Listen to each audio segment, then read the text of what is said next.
Hi everybody, my name's Rebecca and welcome back to My Bookish Travels. Today I am doing a look back at 2022.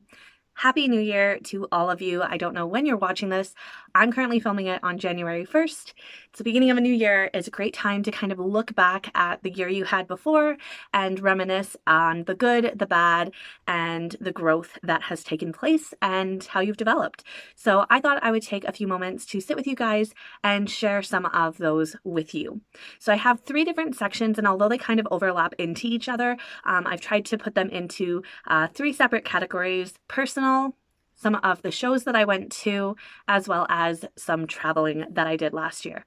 So if you guys are curious to kind of listen to my experience with 2022 and how that went, then feel free to stick around. Also, feel free to share if you guys want to in the comments down below.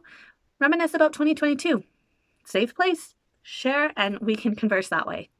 So to begin with, we're going to jump right into personal, and I feel like this has a mixture of good and bad that kind of balances it out. Again, growth comes personally from both of those experiences. So I think that although some of these are not ones that necessarily bring me a lot of joy to reminisce about, they are part of what happened in 2022 and are helping me to be who I am today. So to begin with, last year, I ended up starting a book club. I have been wanting to do it for a very long time, and I think right now there's actually been a little bit of a shift that occurred between the first half of the year to the second half. I think I've got some of the original group that is still part of that book club, and then there's also been some new additions to it, and it's just kind of still in that developmental stage, and I'm really appreciative of that. I'm excited to continue to be a part of it and to kind of see it continue to grow into being a non-pressure book club that just allows us to interact and enjoy more with each other. So that is definitely a plus for the year.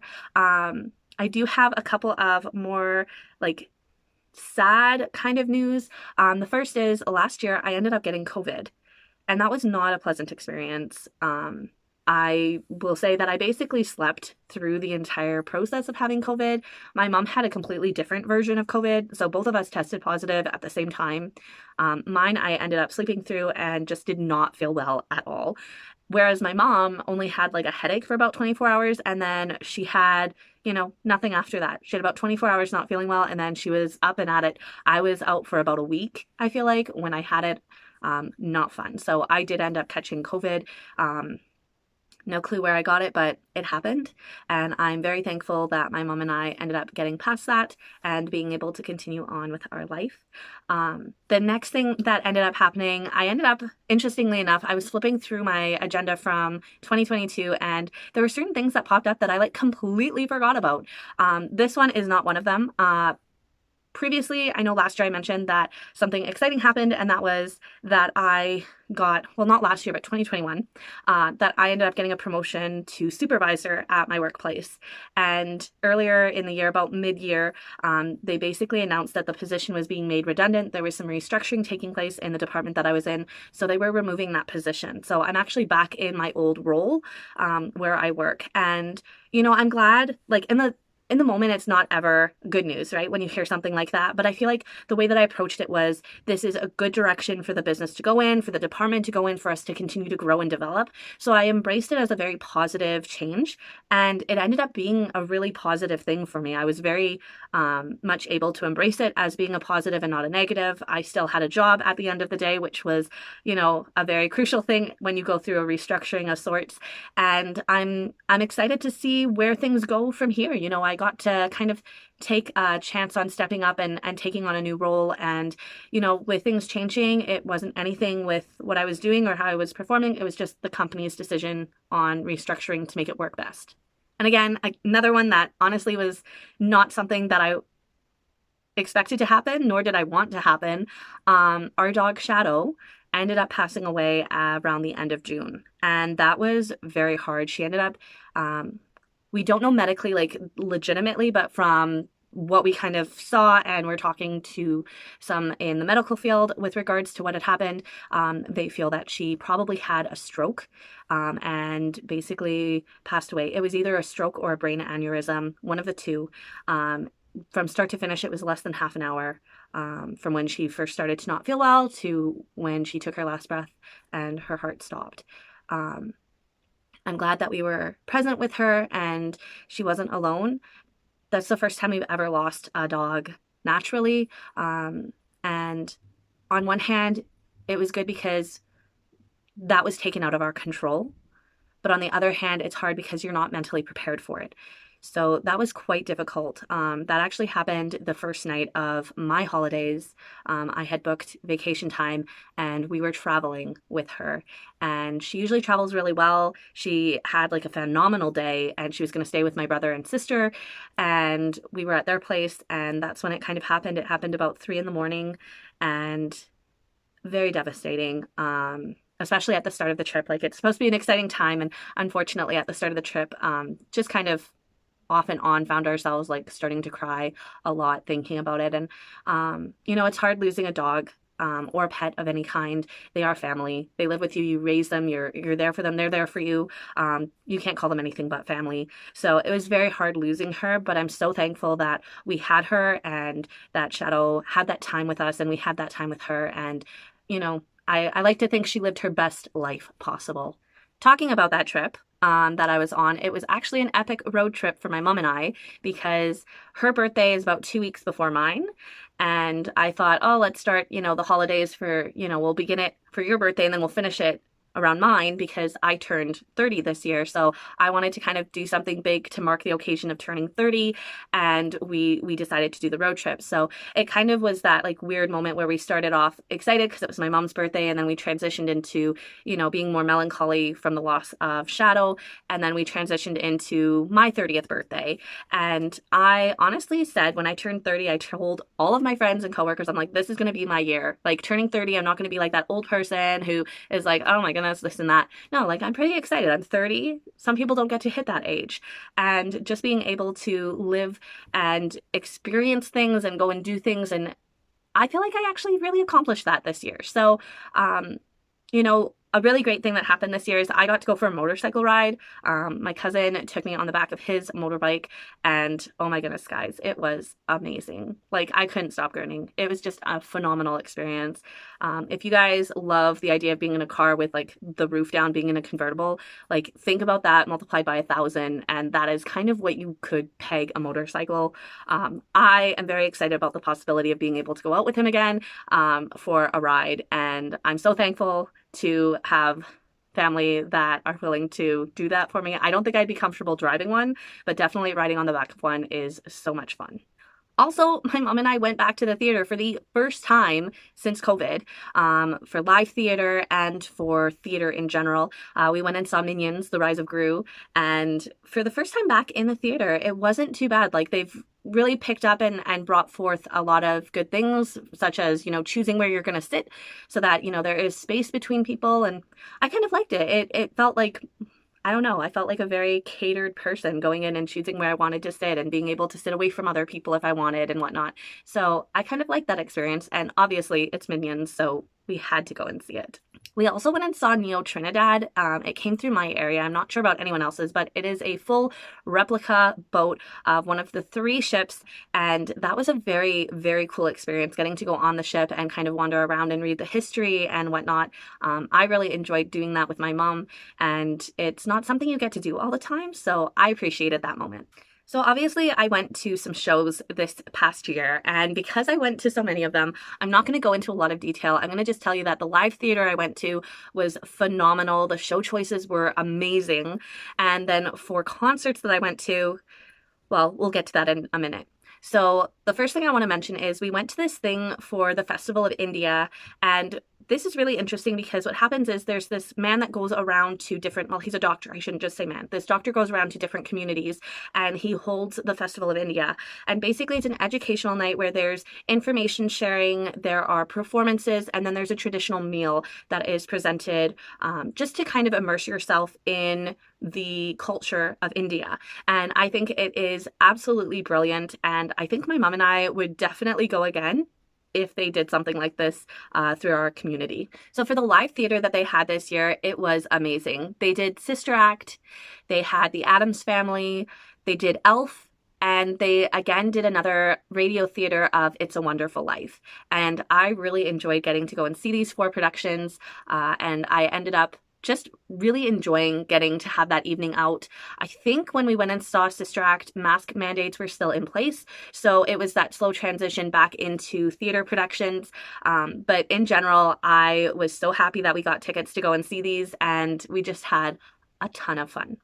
We also got to go to a drive-in to see The Lost City. What's interesting about this is I haven't been to the drive-in since I was a kid. The drive-in in my area ended up closing down quite a few years ago. And this drive-in that came is actually they kind of move around to different areas. I don't know how to express it. They've got like a blow up screen that they put up, and they go to different areas in Ontario at different points in time, and they show different films. And I was really excited. It's been a while since I've been to the drive-in theater, and it was just a lot of fun. I also went to the Monster Truck Madness. I'm not sure if you guys have ever been. It's something that I've wanted to do since I was a young girl. I bought tickets for my brother and I, and we definitely need to remember to get like some proper headsets so that we can protect our ears when we go next, because it is quite loud, but it made me feel like a child again. I was so excited to go and see the monster trucks, and I remember watching them on television when I was younger growing up, when they would have Monster Truck Madness shows and they would record them and air them on the television. So for me, it was definitely very nostalgic for it being a first show, but honestly, it was amazing. And if I ever have the opportunity to go again, I definitely will. When my brother and I were leaving to go, my niece is like, "I come with you." And we're like, "No." But if we were to get tickets again, I feel like we definitely would need to take her, because I think she would love it. Again, headsets need to be there for her because we got to protect her ears, but I feel like she would love it. She would go crazy getting to see them. We brought her back a flag, a poster, and one of the Monster Truck Hot Wheels, and she just could not stop playing with them. She thought it was phenomenal. And then I ended up going to a few concerts. Fun fact, the first three I ended up going to were literally almost back to back in the same week. Everybody at my workplace was like, "You look horrible, but are you going to the concert again tonight?" And I'm like, yes, I am. I went and I saw Walk Off the Earth, I saw Mariana's Trench, and I saw Burton Cummings. So Walk Off the Earth was the first concert I've ever gone to completely alone, and I've come to realize that I actually don't have an issue going to musical concerts alone. I thought it was a ton of fun. I made friends with the security guard, and then when I went to Mariana's Trench, I got tickets for my friend and I. We went together. I had bought tickets previously for her and I, and the show got canceled, so this was fantastic that we could kind of get to reminisce this and go together. And then Burton Cummings, I went with my mom, and we had so much fun. It was such a blast going with her and listening to the music and everything like that. Absolutely loved it. We also went later on in the year to Brooke Nichols. My sister had heard of this artist before, and she's like, "I feel like you guys have heard her music. You'll know it once you hear it." And she got tickets for my mom and I to go with her. And we have heard her music. It was such an uplifting night. Like, it brought so much joy by the end of it. Just felt so uplifted from her concert, and I would definitely go and see her again. And then the most recent one actually happened in the beginning of December, and it was very like spur of the moment. Like, we found out like the Monday beforehand, and we got tickets. It was for the John Barry Christmas concert. So we haven't seen John Barry for quite a few years. The last time we went, like, I was much younger than I am now. And it was very much a blessing to be able to go and see him again, because it let my mom, my sister, and I really reminisce about my dad, because it was actually a concert that even I myself remember going to as a young girl. My dad had bought tickets for us to go as a family, and that wasn't something that we typically would do, would be going to concerts as a family. So it's something that was very nostalgic for us and brought back a lot of really good memories. And then we also took, I call her my second mom, they're my second parts. We took her for her birthday that day to go and see John Barry, and it was her first time hearing his music, and she's like, "I'm not a country fan," but she ended up really liking it, and I feel like she would probably go and see him again if he comes back through our area to do a concert. So that was fantastic. And then we move on to the final section, which is travel. So we ended up doing 2 trips this year. The first was obviously that epic road trip, birthday road trip with my mom. She and I did Toronto, Niagara Falls, and Niagara-on-the-Lake. And then she and I, as well as my older sister, went to visit a friend in Ottawa for a few days. So we had that trip. And then we also did one later on in the year. We went to Toronto to see my brother and just kind of spend a couple of days there. There were a few things that were very key that we went and did. Going to the Immersive Van one go. And that was really, really amazing. We also went to Curios, the Cirque du Soleil show. My mom and I went together, and that was her first time experiencing a Cirque du Soleil show, and it was amazing. Like, she even said at one point, she's like, this was really good. I'm glad we came. Because originally she wasn't too sure if she wanted to go or not. And I'm like, we're buying tickets. We're going to go. If you don't like it, at least you tried it. But she did. She ended up really liking it. We also went and saw The Importance of Being Earnest live in Niagara-on-the-Lake, and it was the most amazing performance live I have ever seen of The Importance of Being Earnest. I know I've seen like bits and pieces of it done live where I've watched like a video of it being done live, but like honestly was the most amazing thing ever. And my mom and I listened to the audio book version of it after, and she was like, I could just see them all portraying how the book was on stage. And I'm like, I know, same. That is how amazing they were. We also did treetop trekking, which I don't have any photos of us doing it because I'm like, I can't take my phone with me. I'm petrified of heights. And we got the course done. Like, I thought I was dying doing it, but we made it to the end. I only did the first course. My mom did the second, but that was about it. I'd always wanted to go and do treetop trekking, and I really enjoyed it. It was a nightmare trying to find the place, but we really enjoyed it, and it was brilliant. We had so much fun doing it, and I feel like we would probably go to another location for treetop trekking and do it again.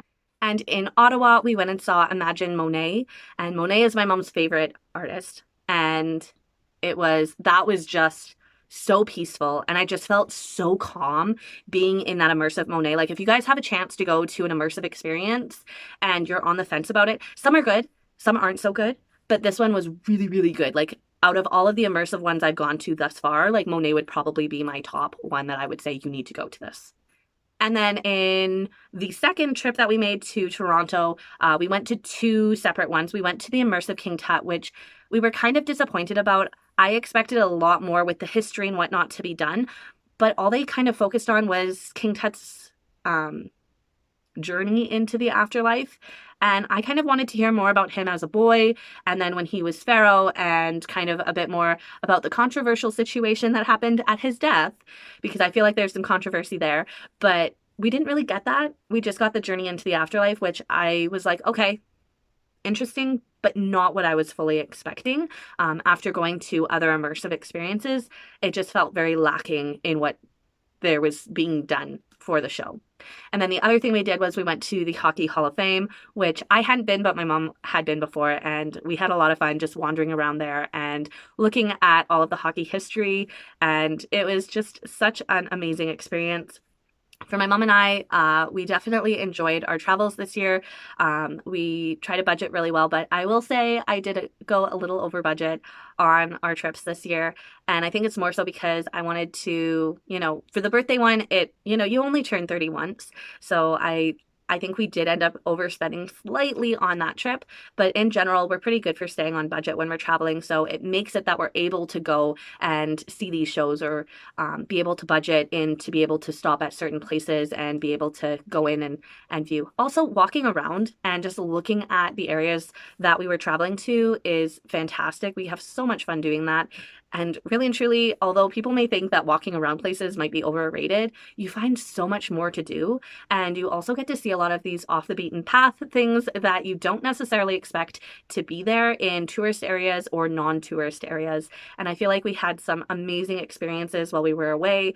And just in general, looking back at 2022, there may have been certain points where it felt very discouraging in the year, but overall, thinking back on the year, I think that it was an amazing year. I think that, those little blips on the radar, things that were negative, looking back, they've impacted, but it's not something where it made the idea of the entire year of 2022 be negative.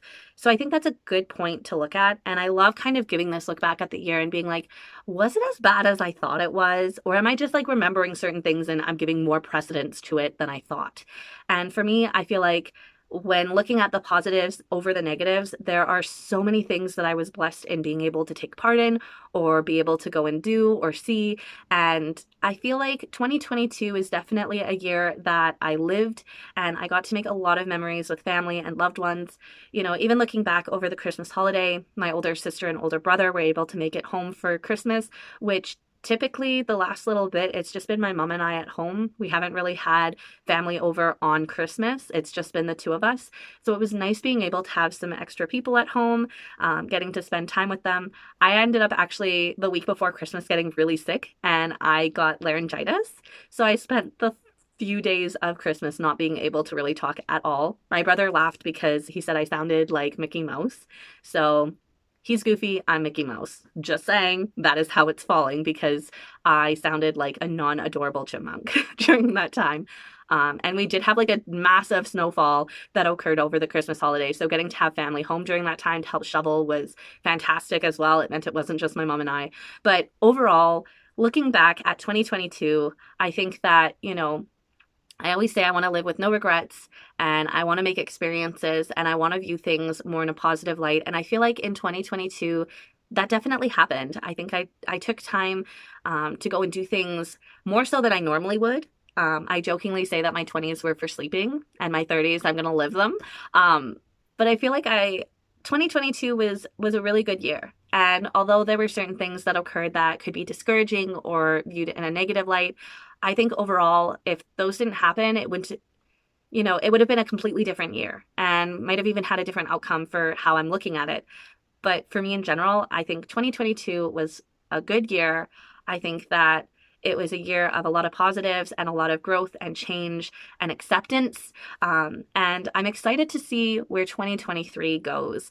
So with that in mind, I'm going to finish this video and I hope that you guys, if you haven't had the greatest 2022, I hope you can look on it with kind eyes and write down a list. Write down, the positives and the negatives and the key points and, choose your top 3 sections of where they would fall and take a look because what you think might have been a negative year, looking at it kindly, was it just 1 or 2 things that impacted massively or was it an overall thing where the year just was not your year? And that's okay. Not every year is going to be our year. So I am going to leave you guys with a cheers. I'm drinking a cherry bubbly. So cheers. And I hope that you all have a happy and joyful 2023. And I will see you in my next video. Until then, stay safe, stay well, and I'll see you then.